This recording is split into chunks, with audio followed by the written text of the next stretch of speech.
Hello everyone. आज हम start करने वाले एनसीईआरटी का चैप्टर नंबर 3, संश्लेषित रेशे और प्लास्टिक। ठीक है, तो हम ये ओल्ड एनसीईआरटी कर रहे हैं क्योंकि हमारे ज़्यादातर एग्जाम्स जो हैं वो आपके ओल्ड एनसीईआरटी से ही आते हैं। ठीक है, उनके अंदर जो आपके क्वेश्चंस बनते हैं वो ओल्ड एनसीईआरटी से ही आते हैं। तो हम जो है पहले ओल्ड एनसीईआरटी को कवर करेंगे, उसके बाद हम जो है न्यू एनसीईआरटी को हम कवर करेंगे। ठीक है, क्योंकि न्यू एनसीईआरटी जो आई है उसके अंदर जो आपके ओल्ड एनसीईआरटी से कुछ चैप्टर्स को कट ही किया गया है। ठीक है, तो हम जो है आज ये ओल्ड एनसीईआरटी का चैप्टर नंबर 3, संश्लेषित रेशे और प्लास्टिक करने वाले हैं। ठीक है, तो पोशाक जिन्हें हम पहनते हैं कपड़े या फैब्रिक से निर्मित होते हैं। कपड़े प्राकृतिक अथवा कृत्रिम स्रोतों से प्राप्त रेशों या फाइबर से बनाए जाते हैं। तो जो हम कपड़े पहनते हैं वो क्या है, फाइबर से बनते हैं। वो फाइबर हमें प्राकृतिक भी मिलती है और कृत्रिम रूप से भी वो क्या है, तैयार की जाती है। ठीक है, तो क्या आप कुछ प्राकृतिक रेशों के नाम बता सकते हैं? रेशों का उपयोग विविध प्रकार की अनेक घरेलू वस्तुओं के निर्माण हेतु भी किया जाता है। तो रेशों से निर्मित कुछ सामान्य वस्तुओं की सूची बनाइए, उन्हें प्राकृतिक और कृत्रिम रेशों से निर्मित वस्तुओं में विभाजित करने का प्रयास कीजिए। तो आपके पास एक सारणी, एक टेबल है दी हुई, उसमें आपने प्राकृतिक और कृत्रिम रेशों की पहचान करनी है। ठीक है, ये आप कर सकते हो। तो आपने कुछ वस्तुओं को कृत्रिम चिन्हित किया, क्यों किया? तो आपने अपनी पिछली कक्षाओं में पढ़ा है कि प्राकृतिक रेशे जैसे कपास, ऊन, रेशम आदि पौधों अथवा जंतुओं से प्राप्त होते हैं। दूसरी ओर संश्लेषित रेशे मनुष्यों द्वारा बनाए जाते हैं। ठीक है, तो जो मनुष्यों द्वारा बनाए जाने वाले रेशे होते हैं ये संश्लेषित अथवा मानव निर्मित रेशे कहलाते हैं। इनको ही आप कृत्रिम रेशे कहते हैं। जबकि प्राकृतिक रेशे वो होते हैं जो प्रकृति ने आपको प्रदान किए हैं। ठीक है, जैसे कपास, ऊन, रेशम। ठीक है, ये सब जो है आपके प्राकृतिक रेशे हैं। ठीक है, तो संश्लेषित रेशे क्या है? तो आपको इसने एक उदाहरण के तौर पर जो बताया है, उसने कहा है कि जैसे एक धागे से जुड़े मनकों के हार में पाई जाने वाली एक रूप बनावट को स्मरण करने का प्रयास कीजिए। जैसे एक धागे के अंदर अलग अलग क्या है, मनके डालने के बाद एक माला तैयार कर दी जाती है, उसी प्रकार एक संश्लेषित रेशा भी जो होता है वो छोटी छोटी इकाइयों को जोड़कर बनाया जाता है। ठीक है, तो प्रत्येक छोटी इकाई वास्तव में एक रासायनिक पदार्थ है। इस प्रकार की अनेक छोटी इकाइयां मिलकर एक बड़ी एकल इकाई बनाते हैं जो बहुलक कहलाती है। तो बहुलक जिसको इंग्लिश में पॉलीमर कहते हैं। ठीक है, तो ये क्या होती है, जो छोटी छोटी इकाइयों से मिलकर बनी होती है वो आपकी क्या कहलाती है, बहुलक कहलाती है। ठीक है, तो पॉलीमर जो है उसका पोली जो वर्ड आया है उसका मीनिंग जो होता है वो होता है अनेक, और मर का जो मीनिंग होता है वो भाग या फिर इकाई या फिर यूनिट कह सकते हैं। तो अतः एक पॉलीमर या बहुलक बहुत सी इकाइयों के दोहराने से बनता है। ठीक है, तो आगे इसने कहा है कि बहुलक प्रकृति में भी पाए जाते हैं। तो ऐसा नहीं है कि बहुलक को सिर्फ कृत्रिम तौर पर ही बनाया जाता है, बहुलक जो है वो प्रकृति में भी पाए जाते हैं। जैसे कपास जो है उसके अंदर जो है वो सेल्यूलोज होता है। ठीक है, कपास एक बहुलक है जो सेल्यूलोज कहलाता है, और सेल्यूलोज जो है वो बड़ी संख्या में ग्लूकोज इकाइयों द्वारा निर्मित होता है। ठीक है, तो आगे इसने 3.2 में संश्लेषित रेशों के प्रकार के बारे में बताया है। तो पहले आता है रियोन। रियोन क्या होते हैं? तो आपने कक्षा 6 में पढ़ा है कि रेशम कीट से प्राप्त किया जाता है। इसकी खोज चीन में हुई थी। इसे लंबे समय तक कड़ी सुरक्षा में गोपनीय गया रखा गया। रेशम रेशे से प्राप्त कपड़ा बहुत महंगा होता है, परंतु इसकी सुंदर बनावट टेक्सचर ने प्रत्येक व्यक्ति को मोह लिया है। तो रेशम को प्रकृति रूप से बनाने के प्रयास किए गए 19वीं शताब्दी के अंतिम छोर पर वैज्ञानिकों को रेशम समान गुण वाले रेशे प्राप्त करने में सफलता प्राप्त हुई। इस प्रकार का रेशा कास्ट लुगदी के रासायनिक उपचार से प्राप्त किया गया। तो भाई यहाँ पर एक चीज याद रखना, जो रेशम है, रेशम की जो सबसे पहले खोज हुई वो कहाँ हुई? चीन में हुई। ठीक है, और चीन ने उसको क्या है, बहुत समय तक गोपनीय रखा। ठीक है, वो जो कपड़ा होता था रेशम से जो बना होता था वो बहुत महंगा होता था, तो उसकी कॉपी करने का जो है काफी सारा जो है प्रयास किया गया। ठीक है, तो 19वीं शताब्दी के लास्ट में जाकर जो साइंटिस्ट थे उन्होंने क्या है, रेशम के समान गुणों वाला एक रेशा जो है उसको प्राप्त करने में सफलता मिली। इस प्रकार का जो रेशा होता था वो कास्ट लुगदी के रासायनिक उपचार से प्राप्त किया गया। और ये जो रेशा है इसी को आपने कहा रियोन। इसको क्या कहा? रेयोन कहा। यद्यपि रियोन प्राकृतिक स्रोत कास्ट लुगदी से प्राप्त किया गया, जब जो आपका रियोन था वो क्या है, लकड़ी की लुगदी से प्राप्त किया गया था। ठीक है, पर ये जो है मानव ने बनाया था। ठीक है, मानव ने इसको बनाया था, इसलिए ये मानव निर्मित रेशा कहलाया। और यह जो रेशा था वो रेशम से सस्ता होता था, परंतु इसे रेशम के समान बुना जा सकता था। पर इसकी जो बुनाई होती थी वो रेशम के समान ही होती थी। ठीक है, इसे रंगों की कई किस्मों में रंगा जा सकता था। रेयोन को कपास के साथ मिलाकर बिस्तर की चादरें बनाते हैं, अथवा ऊन के साथ मिलाकर कालीन या गलीचा बनाते हैं। तो रेयोन को जो है कपास के साथ और ऊन के साथ मिलाकर अलग अलग जो है वो वस्तुएं बनाई जाती हैं। तो रेयोन को अगर कपास के साथ मिला दिया तो बिस्तर की चादरें बना दी, या फिर रेयोन प्लस ऊन कर दिया तो उससे कालीन या गलीचा बनकर आपका तैयार हो गया। ठीक है, तो उसके बाद आता है आपका नायलॉन। तो नायलॉन जो है एक अन्य मानव निर्मित रेशा है। इसे 1931 में बिना किसी प्राकृतिक कच्चे माल का उपयोग किए बनाया गया। तो इसको जो है किसी तरीके का कोई प्राकृतिक जो है पदार्थ उपयोग नहीं किया गया। ठीक है, और इसको जो है पूरे का पूरा जो है वो एक रसायन के केमिकल्स के साथ जो है बनाया गया 1931 में। ठीक है, तो इसका निर्माण कोयले, जल और वायु से किया गया। यह प्रथम पूर्ण रूप से संश्लेषित रेशा था। तो नायलॉन रेशा प्रबल, प्रत्यास्थ और हल्का था। यह चमकीला और धुलने में सूक्ष्म था, अतः यह कपड़ों के निर्माण हेतु बहुत प्रचलित हुआ। क्या नायलॉन रेशा वास्तव में इतना प्रबल है कि हम इससे नायलॉन पैराशूट और चट्टानों पर चढ़ने हेतु रस्से बना सकते हैं? तो हम नायलॉन से निर्मित कई वस्तुओं को उपयोग में लाते हैं, जैसे जुराबे हैं, रस्से हैं, तंबू है, दांत साफ करने वाले ब्रश है, कारों की शीट के पट्टे हैं, आपकी स्लीपिंग बैग, जो उसके बाद आपके पर्दे, ये सब जो है वो नायलॉन के बने होते हैं। तो नायलॉन का उपयोग पैराशूट को भी क्या है और चट्टानों पर चढ़ने हेतु रस्सों के निर्माण में भी किया जाता है। तो एक नायलॉन का तार इस्पात के तार से अधिक प्रबल होता है। तो भाई ये भी आपका इंपॉर्टेंट हो गया क्वेश्चन, एक हेडिंग वाला हो गया कि जो नायलॉन के तार की जो स्ट्रेंथ होती है वो इस्पात के तार के स्ट्रेंथ से कहीं ज्यादा होती है। ठीक है भाई, तो यहां पर एक नायलॉन के रेशों के उपयोग दिखाए हैं। एक और आपका पैराशूट है और एक और आपका जो है एक चट्टान पर चढ़ने के लिए जो है वो रेशे बनाए गए हैं। ठीक है, उसके बाद आता है आपका, इसने क्रियाकलाप में कहा है कि एक क्लैंप युक्त लोहे का स्टैंड लीजिए, लगभग 60 सेंटीमीटर लंबा एक सूती धागा लीजिए, इसे क्लैंप से बांध दीजिए जिससे यह स्वतंत्र रूप से लटक जाए, जैसा चित्र 3.5 से प्रदर्शित है।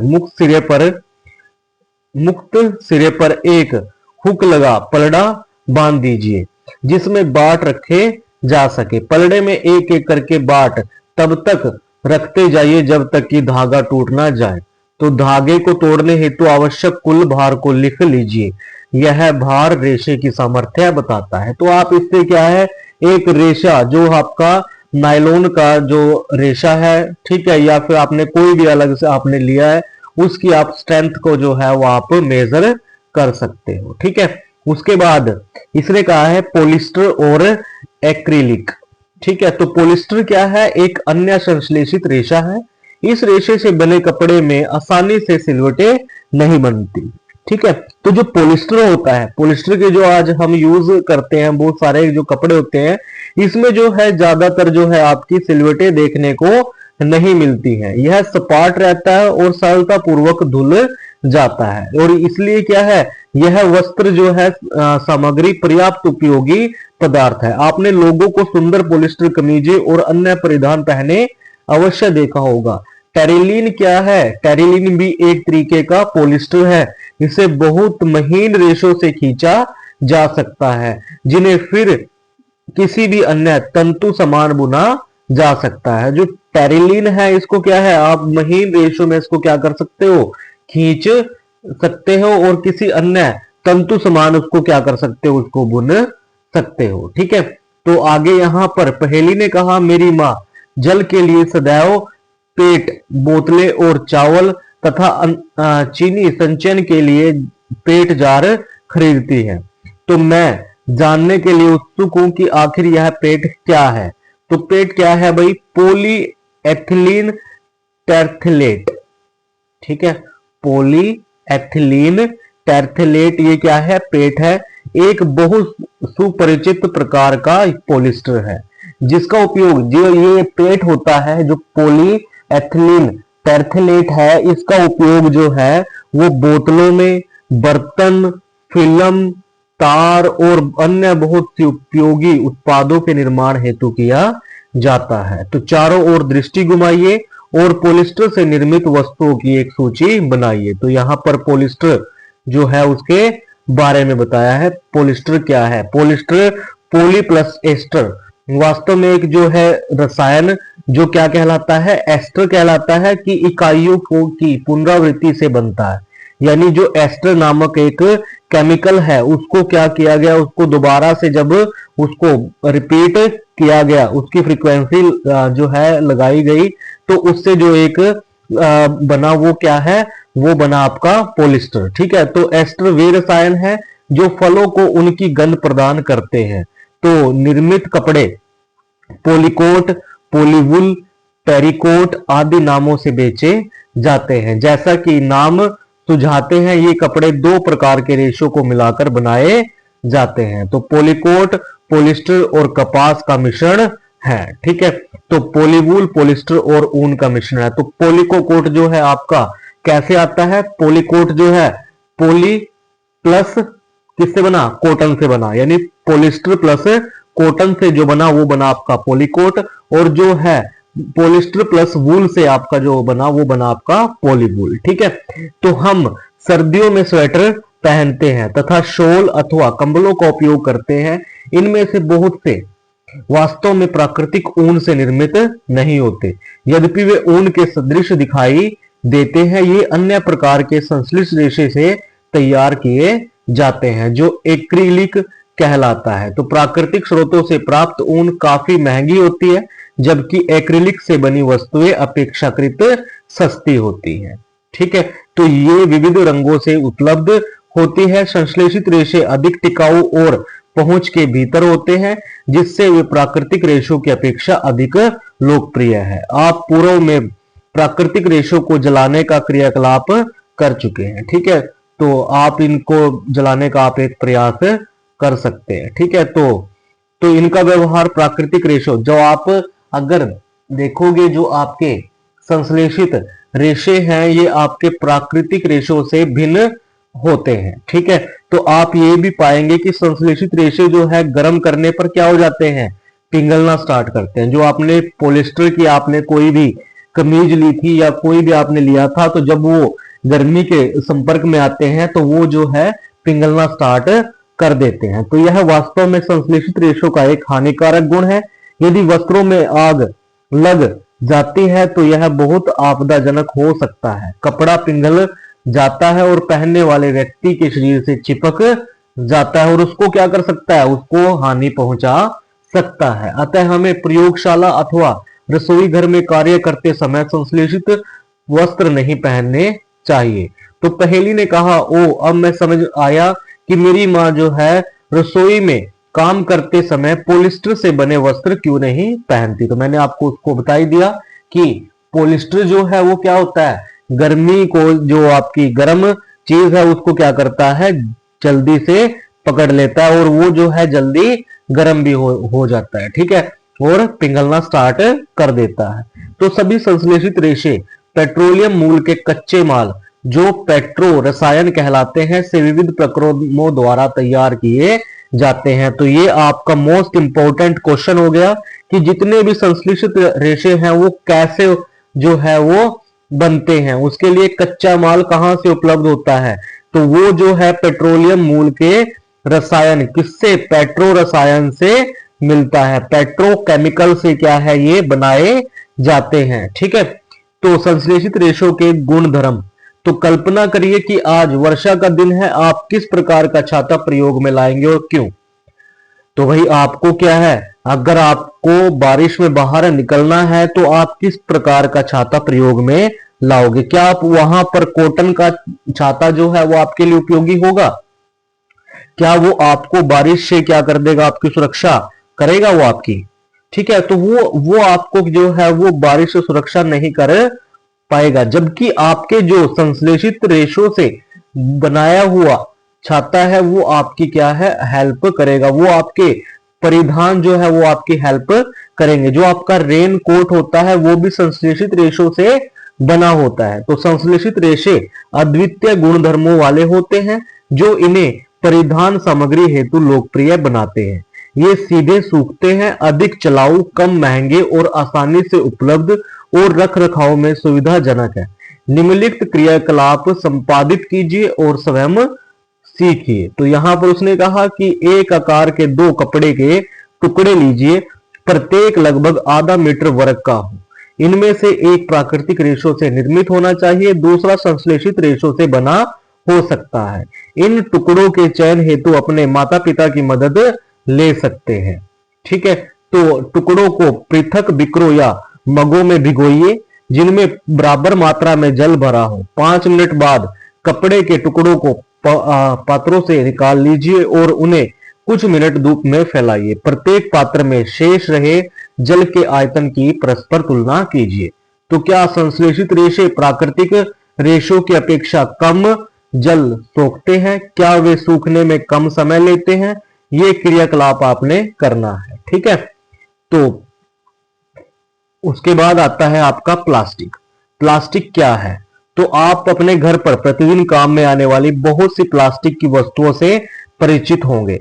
इस प्रकार की वस्तुओं और उनके रसायन की एक सूची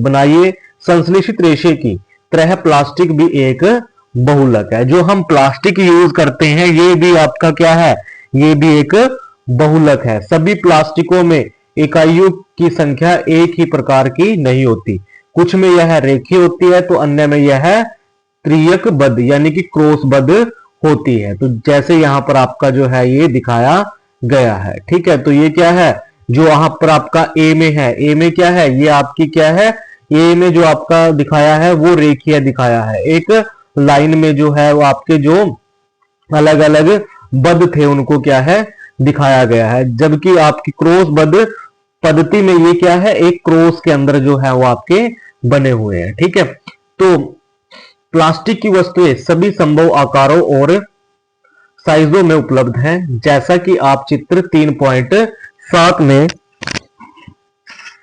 देख सकते हैं। क्या आपको आश्चर्य नहीं होता कि यह कैसे संभव है।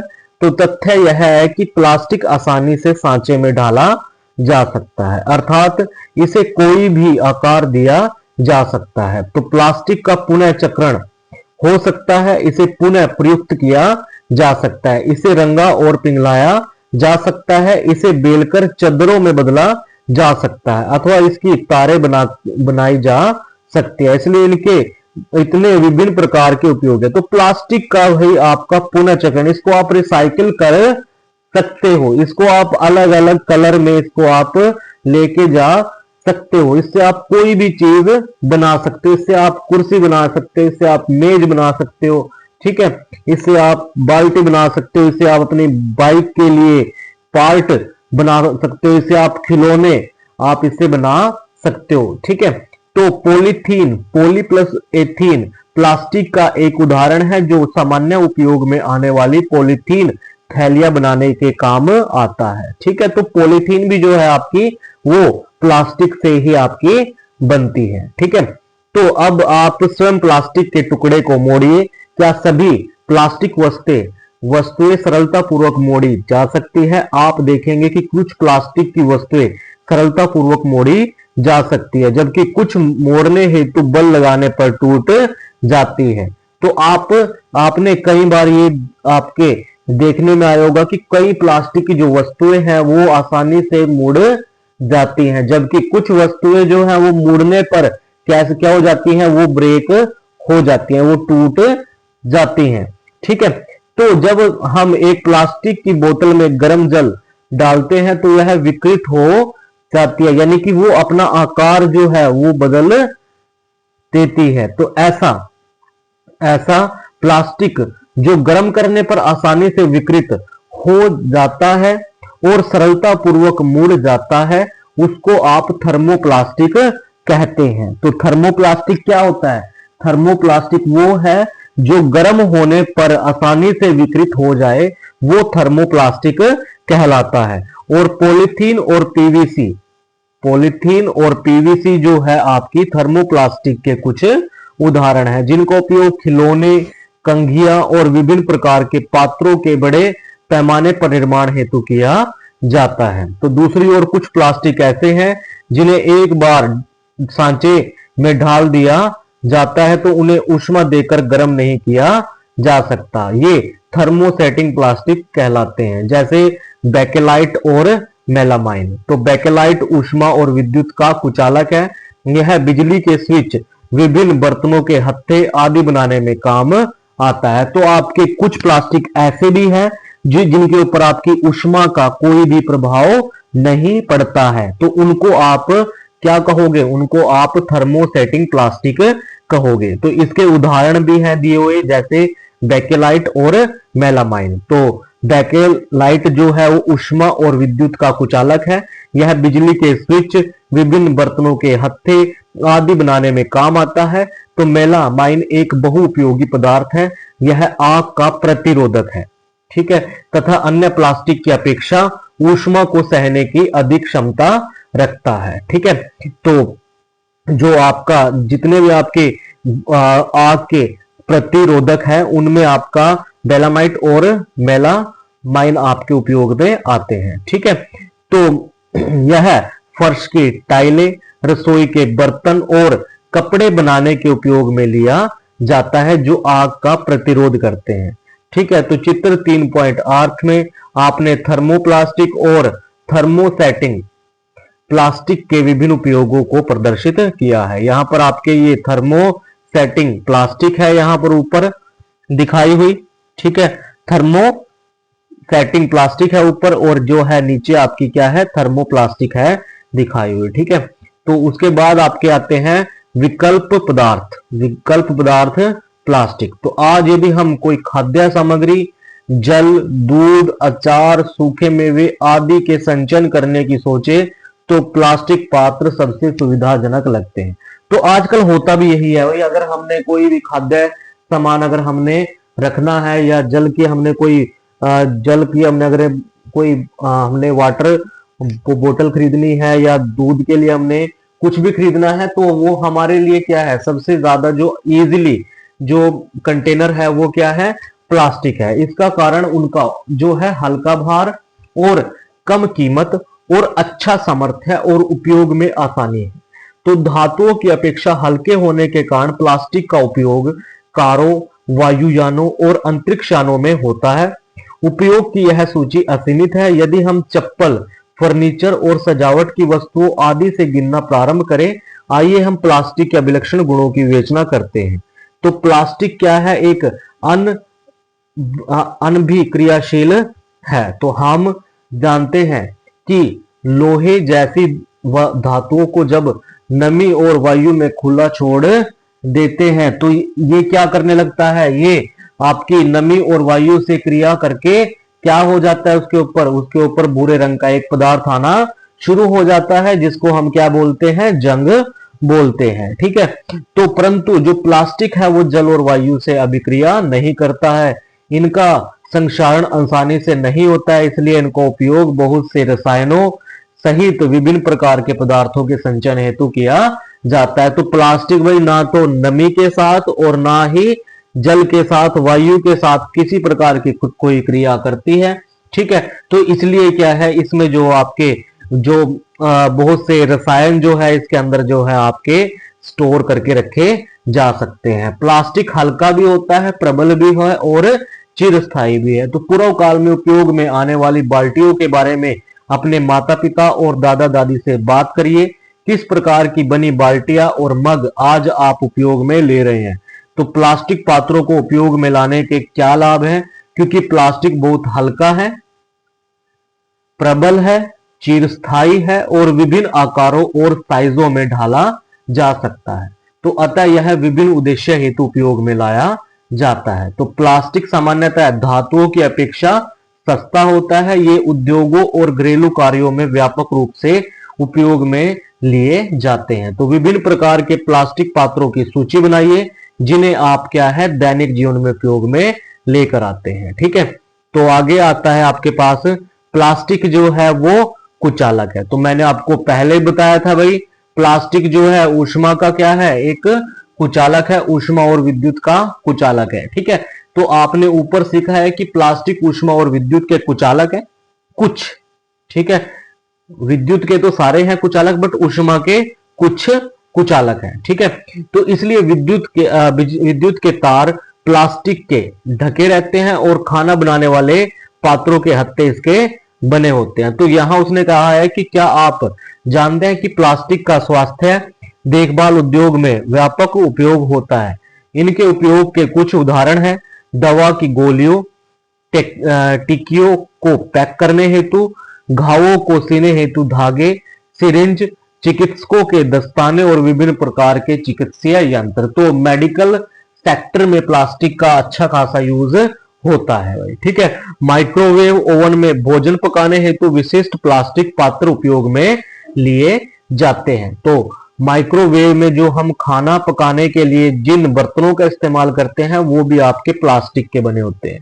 ठीक है, तो माइक्रोवेव ओवन में ऊष्मा खाद्य पदार्थ को पका देती है परंतु प्लास्टिक पात्र को प्रभावित नहीं करती है। तो टेफ्लॉन एक विशिष्ट प्लास्टिक है जिस पर तेल और जल चिपकता नहीं है। यह भोजन पकाने के पात्रों पर न चिपकने वाली परत लगाने के काम आता है। तो जो आपके भोजन के पात्र होते हैं उनके ऊपर जो कवर होता है वो टेफ्लॉन का बना होता है। ठीक है, टेफ्लॉन का बना होता है जिससे उनके ऊपर क्या है, भोजन पकाने पर उनके ऊपर किसी तरीके का तेल या जल नहीं चिपकता है। ठीक है, उसके बाद आते हैं हमारे पास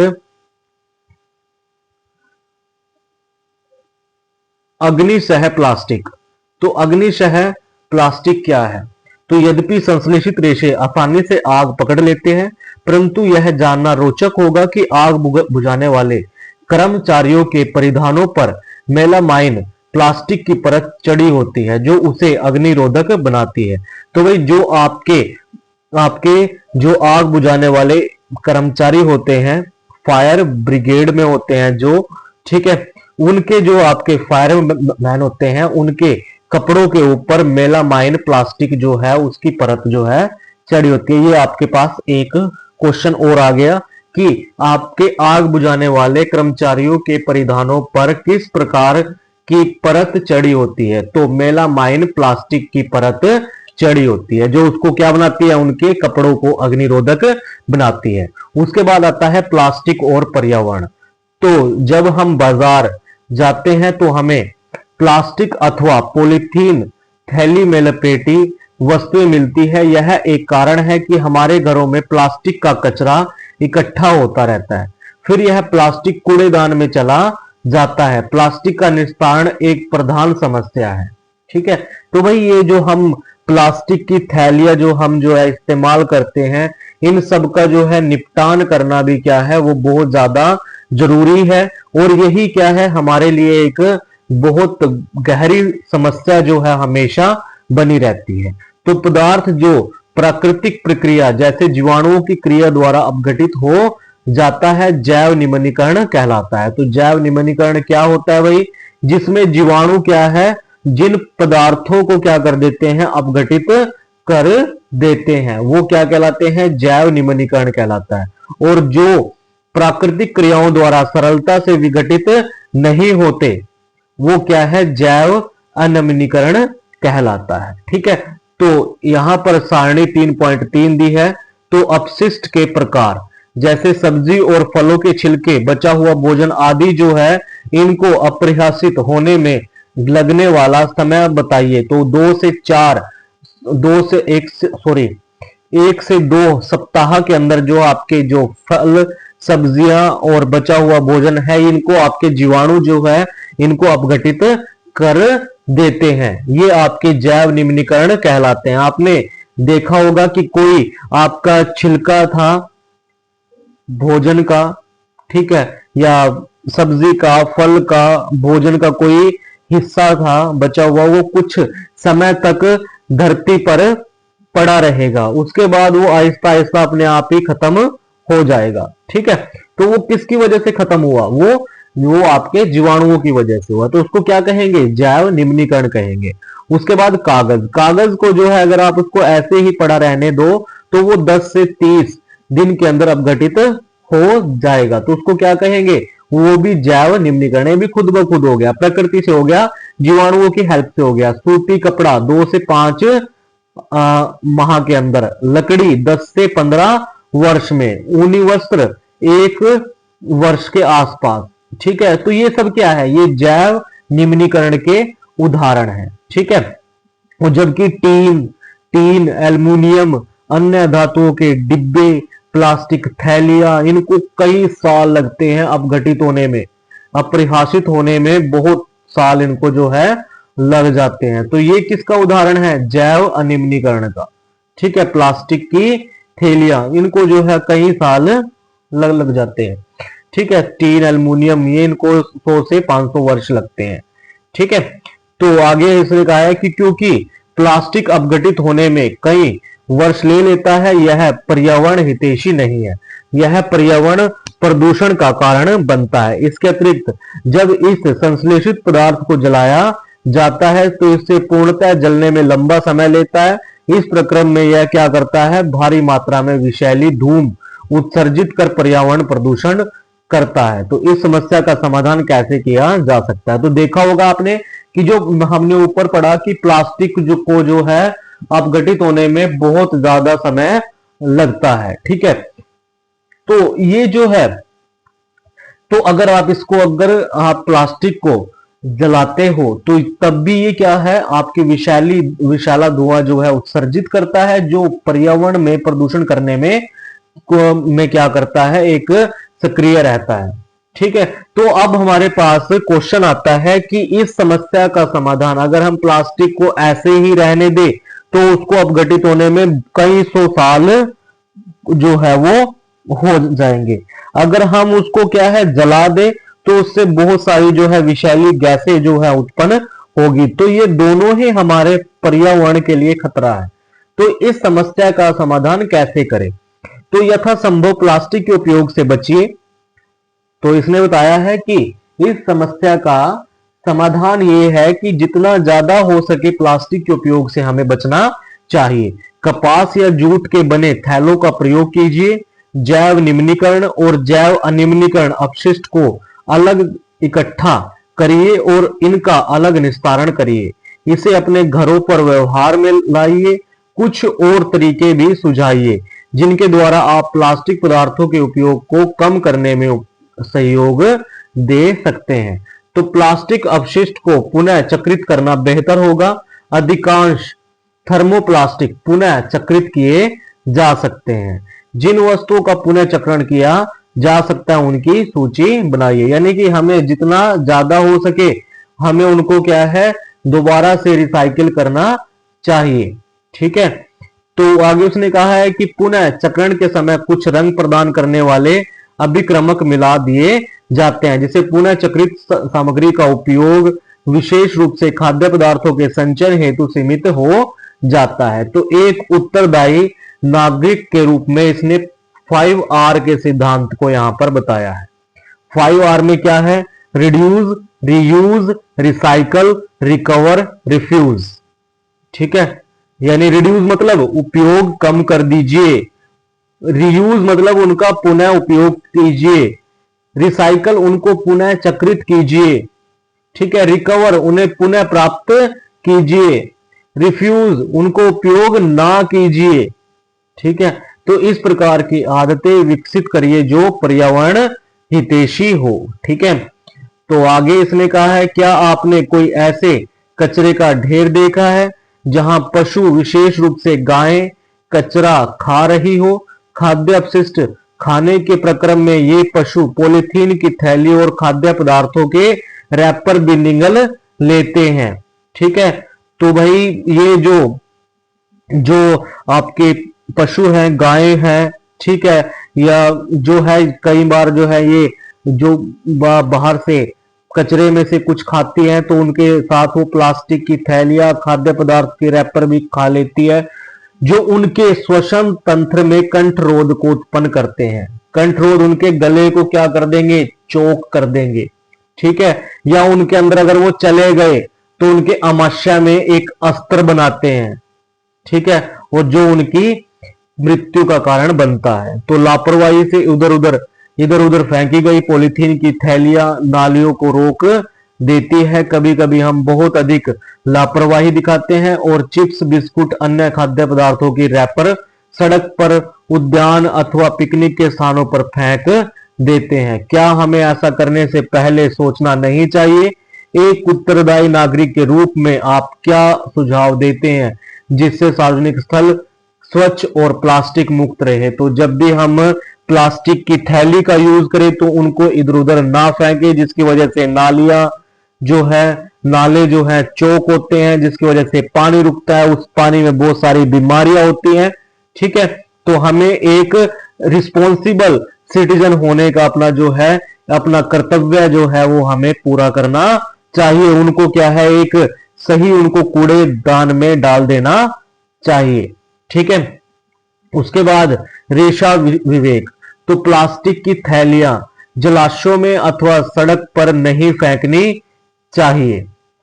खरीदारी के लिए जाते समय आप खुद ही अपनी ओर से एक सूती कपड़ा का थैला या जूट का जो है एक जूट आता है उससे बना हुआ बैग वो आप साथ लेकर जाइए। प्लास्टिक पदार्थों का उपयोग कम से कम करिए। उदाहरण के लिए प्लास्टिक के स्थान पर जो आपके स्टील से बने भोजन रखने के डिब्बे हैं उनको आप उपयोग में लेकर आइए। ठीक है, तो यहां पर हमारा जो चैप्टर नंबर 3 रेशे खत्म होता है। ठीक है, तो यहां पर आपके कुछ प्रमुख शब्द हैं वो आप यहां पर पढ़ लीजिए। आपने क्या सीखा इसको भी आप क्या है रिवाइज कर लीजिए। अगर आप इसको 1-2 बार करोगे तो ये आपका अच्छे से रिवाइज हो जाएगा। ठीक है, तो आई होप आपको ये वीडियो पसंद आई होगी। Thank you.